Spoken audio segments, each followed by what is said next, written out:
Hello everybody, starting to stream late today. Alright, today I'm back to working on the spellcasting system, the VR spellcasting system for the Vive and eventually Touch. And somebody in the last stream, I don't remember who, suggested that I look into compute shaders. And I want to thank you, whoever you were, because you were absolutely right. Those do exactly what I need them to do. If you'll recall, in the last stream, I was experimenting with... Oh, real quick, just ignore this mountain. This is just a free asset that I threw into the project because I was sick of looking at an empty plane. So it has no significance to like what we're actually doing with the spellcasting. I was looking into ways to compare glyphs, right? We need a way to compare and judge a glyph with a glyph attempt. And we were just doing it on the CPU, and it was very slow, which we expected. It was about 100 milliseconds to compare a 1024 by 1024 image. And so my intention was to do it in hardware somehow, but I hadn't worked out how. Somebody suggested compute shaders, and those turned out to be just the thing. So,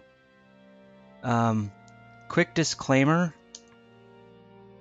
about today's stream. Turn it down just a tad.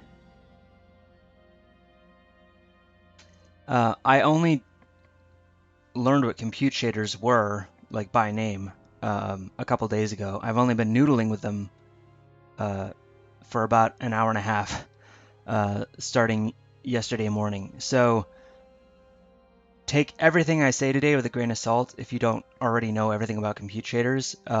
There's a high probability that I'm going to be saying bullshit at some point because I'm figuring this out as I go. And if you already know about compute shaders, if you already have messed with them, please don't hesitate to step in and tell me when I'm doing something stupid or when I've overlooked something obvious. The gist of them is that they let you dispatch little programs to the GPU to be processed in parallel, so that you can really, really quickly do fancy things with textures or particles or whatever you want.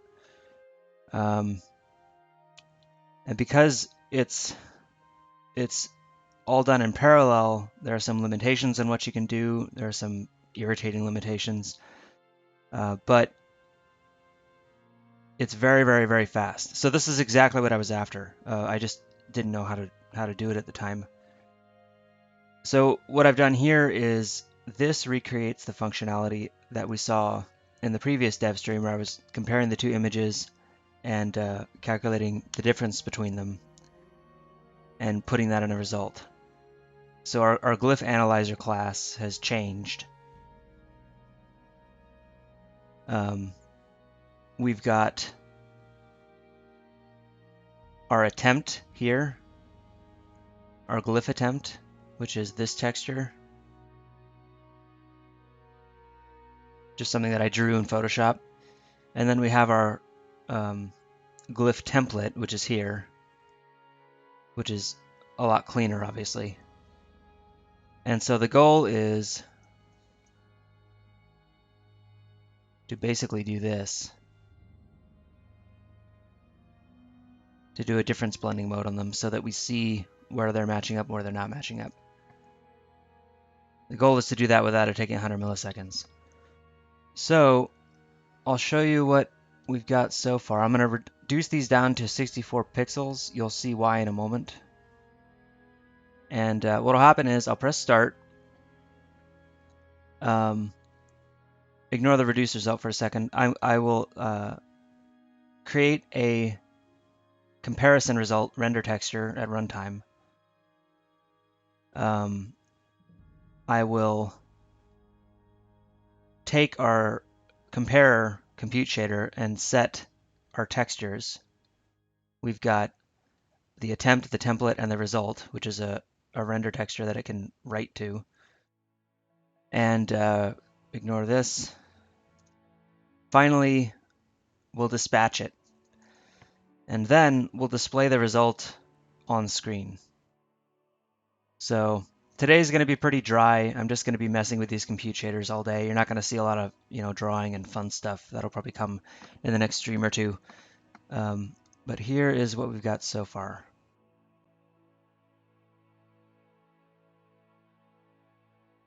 All right, so here's our 64 by 64. Again, I'll explain in a minute. Comparison result, which looks like we'd hoped. And it's basically instantaneous. I can't even measure how little time it takes using the profiler. It just happens so fast. Even at 1024 by 1024, it happens at that speed. In fact, that might have been a little premature. I'll just show you the comparison at 1024 by 1024. So yeah, this is the result. The reason you're seeing this in red is because I'm only creating a render texture with one channel, because I don't need RGBA yet. And that's just how it shows up. Okay, now the next part, the more difficult part, the part I'm still struggling a little bit with, is I need to then figure out the average of that result. Again, if you'll recall, in Photoshop, this is as simple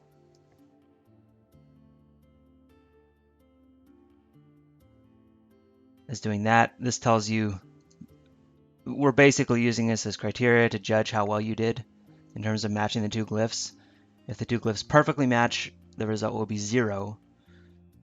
And the more they mismatch, the higher the RGB value will be, or just the R value in this case. We did it in software. It was fine. It worked. It was incredibly slow. So what we need is another compute shader. And this one is a little more complicated. This is cobbled together from a couple of different sources.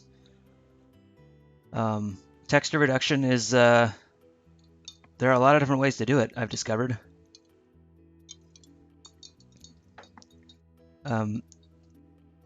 This one, oh, I forget what it's called. Well, I read a really interesting paper that basically goes through sequential memory and reduces it really, really quickly and dumps everything out to 1 pixel at the end. And that's what this does. I'll demonstrate up here. This above the comparison result is the reduction result. And you might not be able to see very well on the stream, but this is off-white. This is red. I'll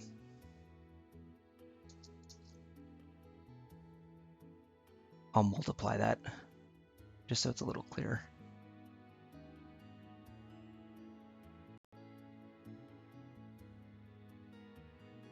Yeah, you can see that it's off-white, and I'll adjust the glyph attempt a little bit, put some more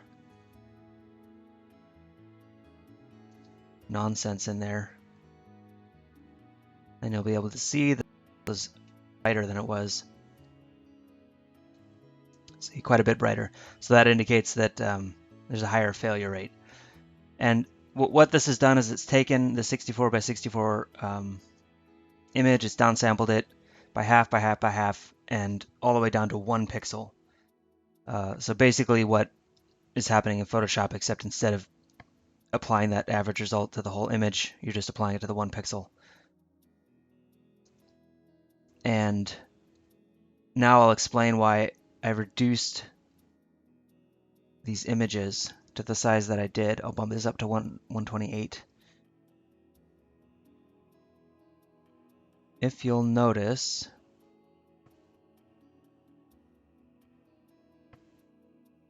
maybe that's not big enough. Hold on.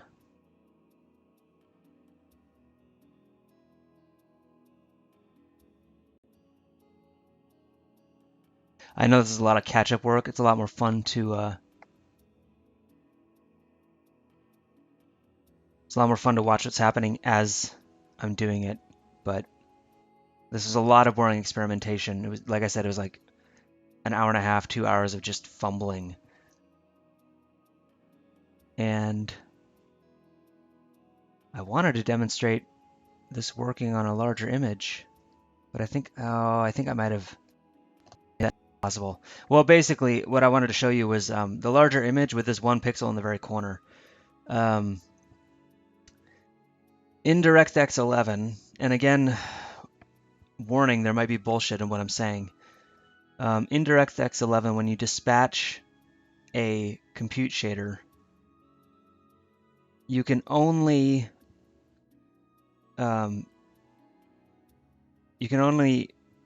use 1024 threads, and that limits the amount that I can reduce an image.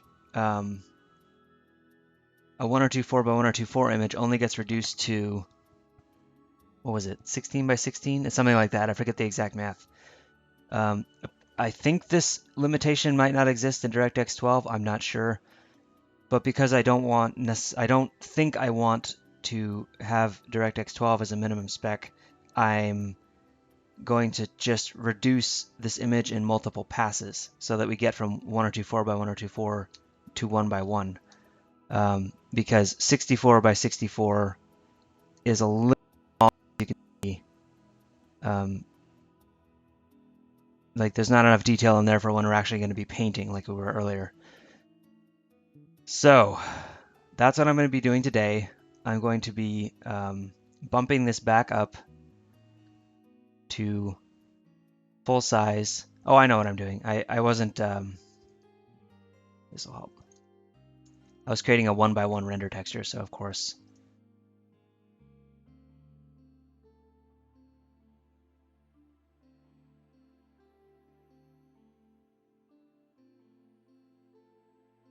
Okay, there we go. So when it's 1024 by 1024, the image gets reduced, but with only that many threads running, I can only reduce it to this size in one pass. So I've got to do multiple passes. So that's what we're doing today.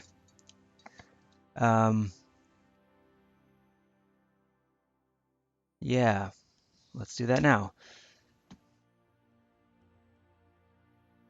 Now, the nice thing about this is I'm gonna do it in a coroutine.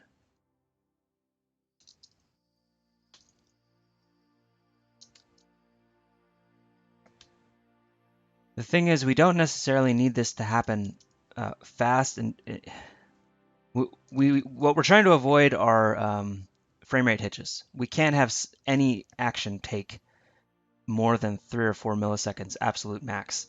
So 100 milliseconds to compare the images was not acceptable. But with the system I'm imagining when you finally launch the spell, we don't need to know exactly, we don't need to know the result within like one frame. We can spread that out over a couple of frames, just so long as any one frame doesn't take longer than the 3 or 4 milliseconds. I hope the different senses of fast are clear there. So that's what I'm going to do. I'm going to break it up over a couple of different frames here. I'm going to move all of this out of start, and we're going to put it into compare glyph. Okay, for clarity, I'm going to get rid of our compute buffers. We don't need them. It's a whole other thing.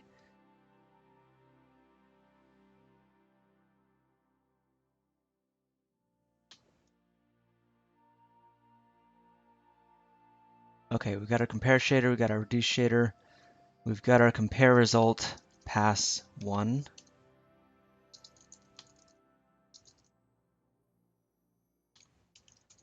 Okay, we should only need 2 passes. No, sorry, not compare result, reduce result.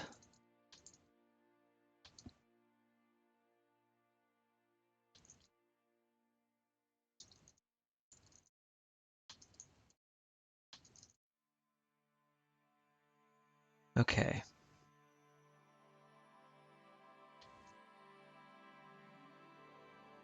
So our first reduce result will be 16 by 16.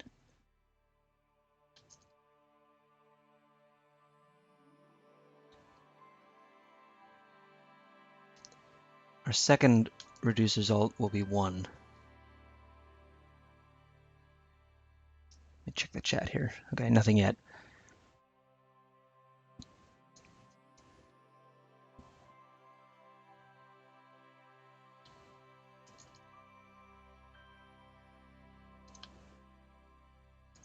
Okay.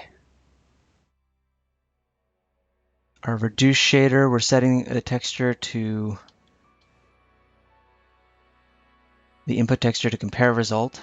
We're setting the output texture to reduce result pass 1. And then we're dispatching it. We're waiting a frame. It should only take a frame. Again, I don't know if that's guaranteed or what, but I'm only waiting a frame. Then we're going to set our input texture for the reduce shader to pass 1. We're going to set the output to pass 2. Then we're going to dispatch it again, wait again,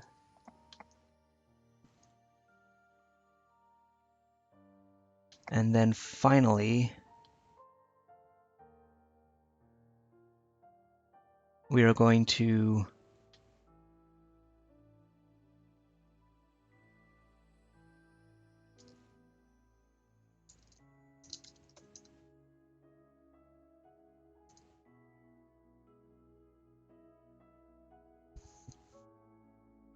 I don't want to release those yet because I want to look at them.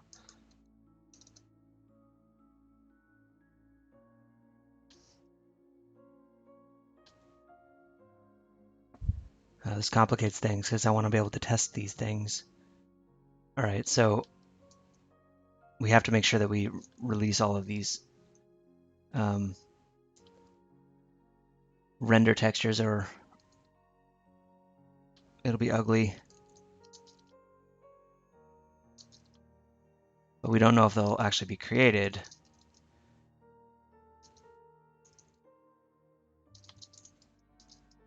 So we'll do that.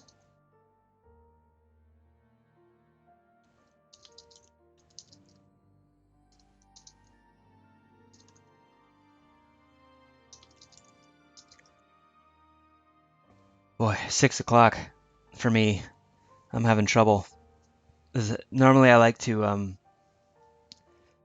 at least try to do these streams kind of early in the day. But things have been crazy.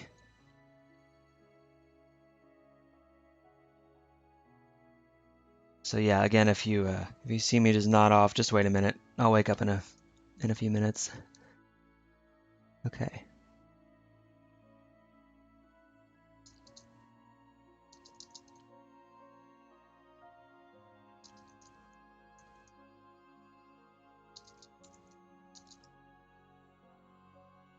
All right, so that'll draw them if they exist.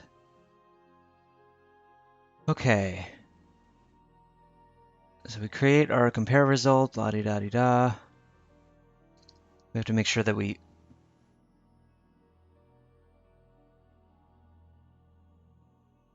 compare shader, set texture, 0,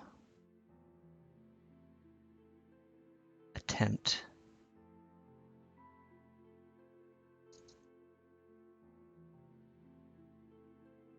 Glyph attempt.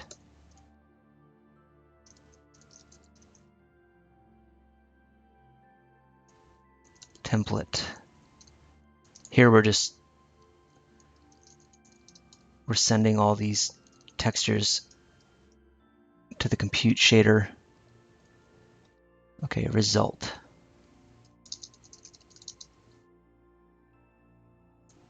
Compare result. Okay, compare dispatch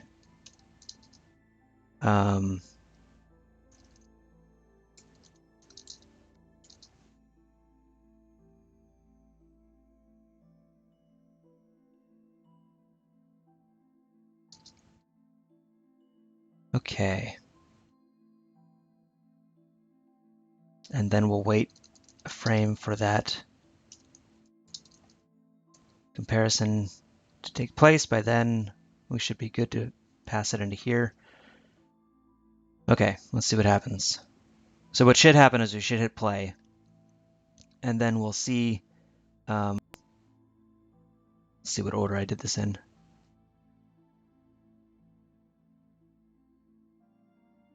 These guys should be down here.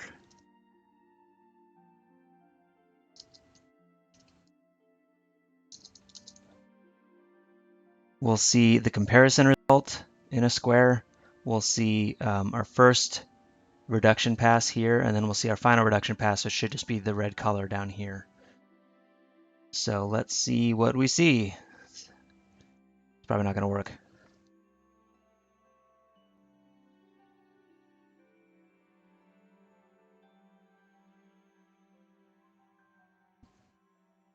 Oh, right, I didn't start the coroutine. Jeez.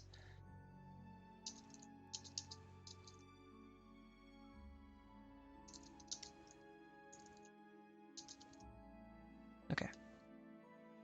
I expected to at least see an error or something.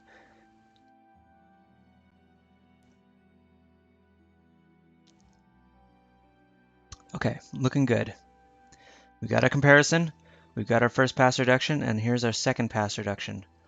I'm not convinced the second pass reduction is the correct average.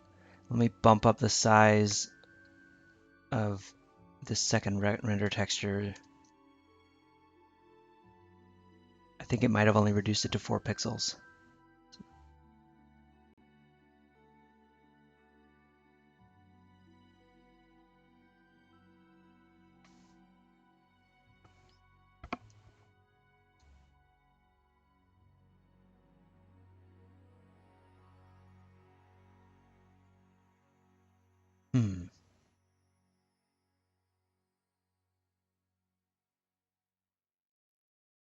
That didn't look bright enough. That looked incorrect to me. The first reduction, that was what I expected. But this looks way too dim, especially with this in place.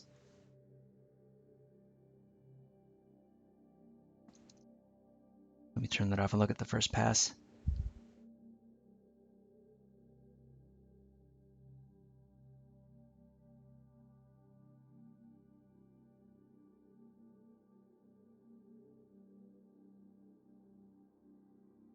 Yeah, that's not right. Something's not right.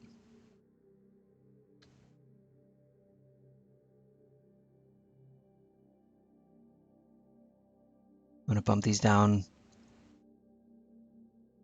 I'm gonna bump these up. I want to preview the result in the corner so I can see the whole reduction. Just getting a corner of it, but it's hard to say. This isn't right. Oh, all right. I'm multiplying that by 10. I really want to see if we're getting color here.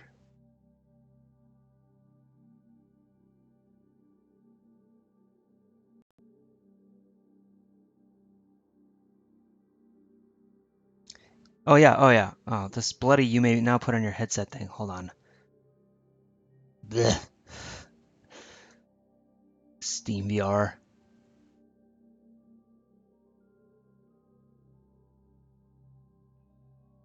Okay, I'll drop this in there and turn this off.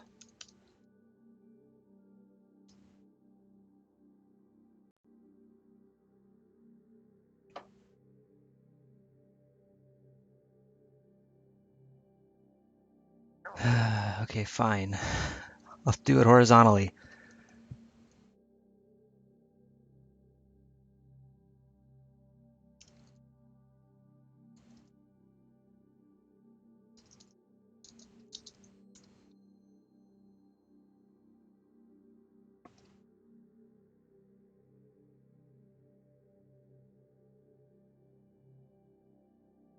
Okay.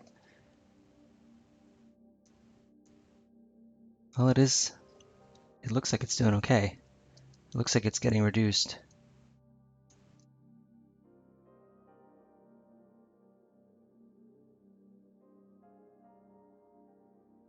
I'll keep um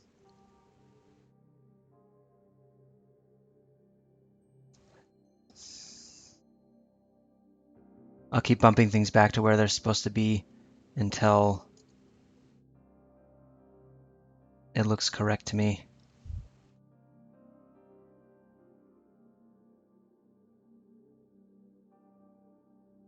I have no idea if you're able to follow what I'm doing, by the way. CH velocity, hi. Hello, good to see you.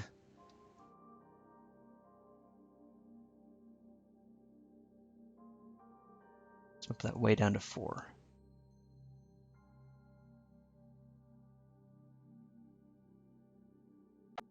Texture smaller and smaller and smaller. And yeah, okay, it's going down to 1 pixel, so my math was right. Let's bump it down to 1, and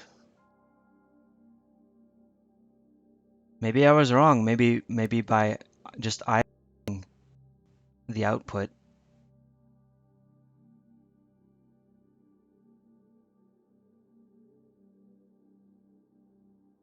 Okay, let's stop multiplying that by 10.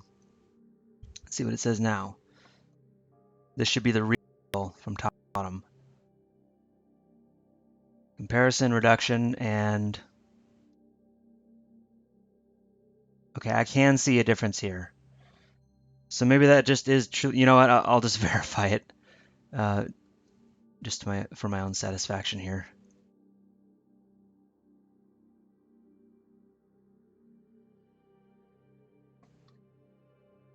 I'm a visual guy. I need visual verification. Yeah, I didn't think so.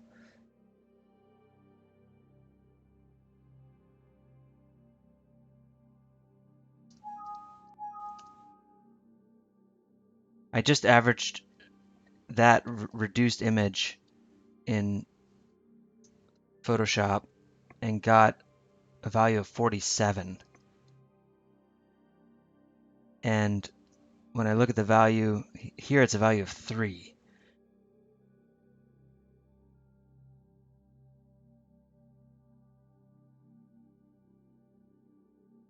So I wonder if my reduction algorithm is not good. Let me real quick change the filter mode on these guys. I'll just bump it up to trilinear.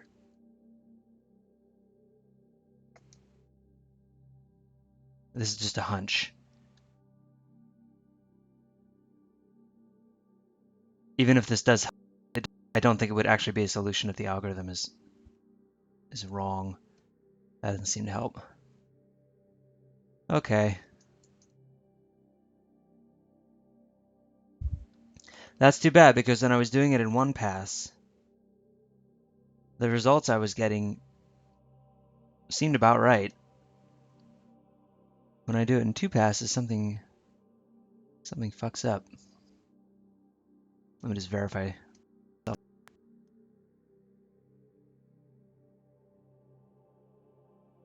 Yeah, there.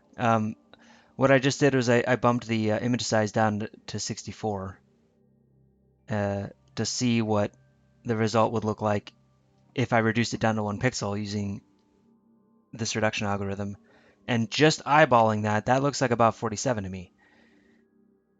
So I know it's squeezed down into that one little corner pixel, but I can tell that's about 47. So somehow doing it in 2 passes is giving me the wrong result. But it's not giving me like a blank result. It's giving me 3, which is not nothing. So I'm gonna call that adequate for now and say that it works in theory and that I just need to refine it.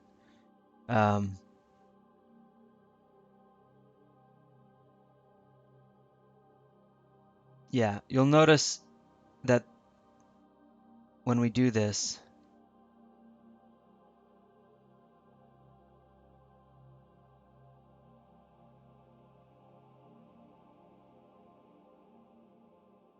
There's a hitch on startup from SteamVR. So let me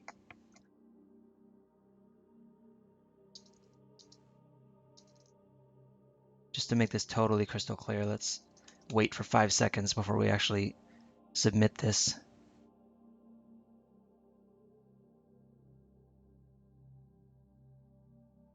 And then we'll see how long it takes.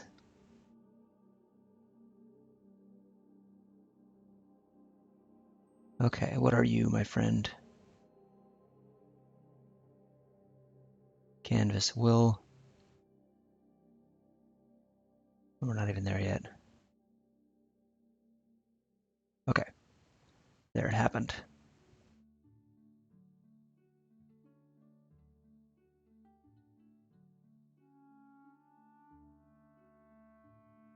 Unaccounted? I've never seen that before. Okay, we're gonna do this again. I want to measure how long this actually takes, according to the profiler.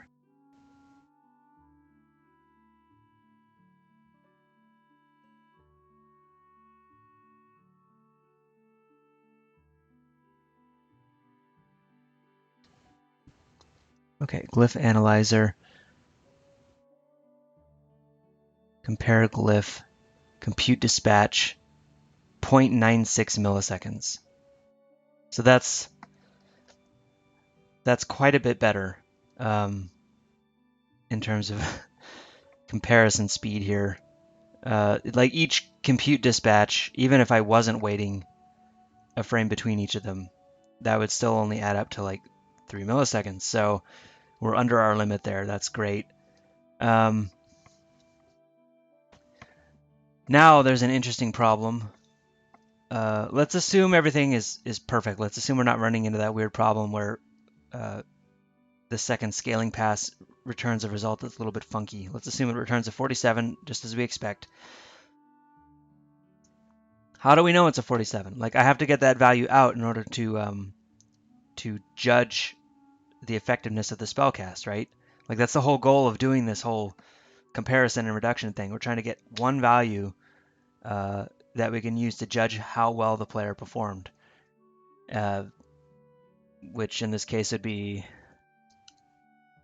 what is 47 divided by 255? 0.18. Okay, we want to get that 0.18 out of this compute shader and back into our program so that we can display it here. This is turning out to be a fucking nightmare.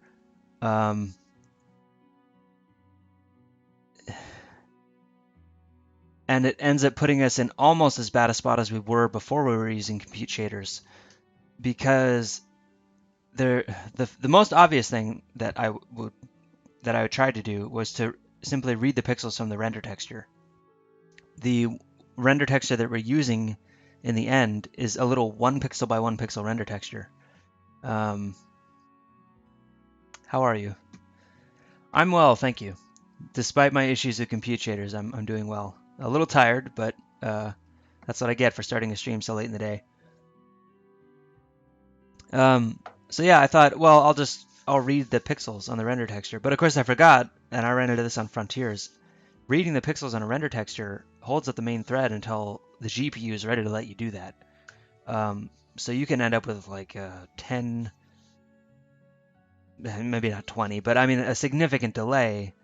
Everything just stops until it's ready to send that data to you, even if it's just a 1 by 1 render texture. So that's not going to work. But then I thought, okay, there must be a way to communicate with these compute shaders. And yes, there is.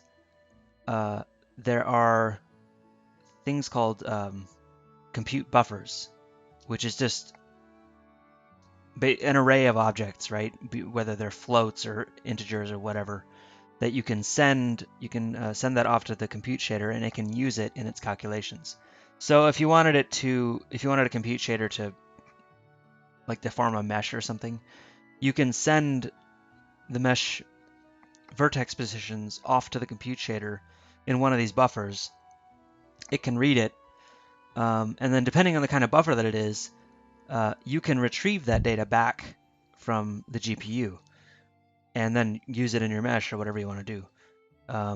That's assuming that the compute shader doesn't apply directly to the mesh somehow. There are apparently some funky ways to do that.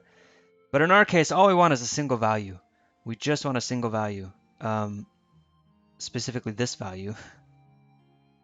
And I have tried everything 6 ways from Sunday to just get one value back out from this compute shader.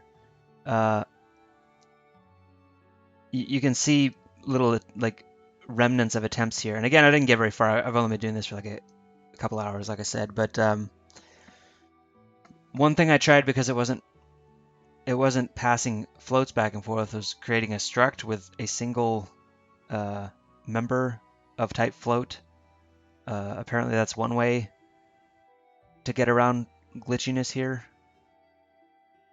Again, I don't even know if it's glitchy or not. I'm doing exactly what I seem to be supposed to be doing on paper, but it's not very well documented. So I don't know what's going on there. But then I discover something. Like, let's assume that's working too. Let's assume that that's working fine, that I'm able to send data to a compute shader and get it back without any issues of it being set to 0 or anything. Then I'm finding out that just doing that can stall the main thread while we're waiting for the GPU. I assumed when I first learned about this capability that this was an area of shared memory that I could access asynchronously, but that's not the case. Apparently that's only the case in DirectX 12. Apparently in DirectX 12 you can have compute shaders which use, I think they're called raw buffers, I can't remember the terminology, which is memory that can be accessed asynchronously. No holdup, no blip in the profiler, no problems with a VR game dropping frames, nothing like that. But yeah, to do that, I would have to make the minimum spec DirectX 12. And I haven't even tested whether that's actually true or not. I've only read that it's true. So that's where we're at. This is a great example of the kind of irritating, just little pinpricks that game development just pokes you with. You think you're making progress. You think you've found a solution to the problem. You know, you do a fist pump because yes, technically I've found something that'll work, but there's always some catch. There's always some little thing that sort of sets you back to square one. So that's where I'm at right now. Just figured this out, well, a few minutes ago before the stream started. And I don't really want to noodle with DirectX 12 in the middle of a stream, so I'm going to set the rest of this aside and get back to the actual drawing section, which is way more fun anyway. We're going to assume that I'll work this out in the future. I think I will. I'll find some way to make it work. And in the meantime, we're going to get back to making the process of actually drawing the glyph nice and satisfying and tactile and all that. So, no questions? Good. I got through that a little quicker than I thought I would. I thought that was going to take a while to summarize everything that had happened. Okay. So let's take a look at our drawing canvas. I'm going to move that out of the way. Just reorienting myself here. We've got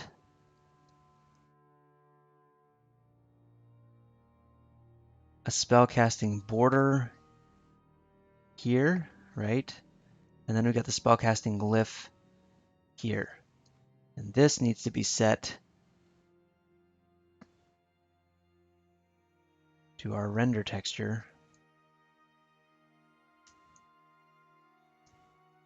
And then thinking back to earlier dev streams, one of the things that I wanted to do was to remove the sort of ray casting thing where we're sort of using a laser pointer to draw, and I want to get more into pushing your hand through a plane and having that generate the stroke instead. So it's a little more tactile. So that's what I'm going to start doing right now. But before I do that, this is actually a good breaking point. I'm going to pause and refill my water. Should be back.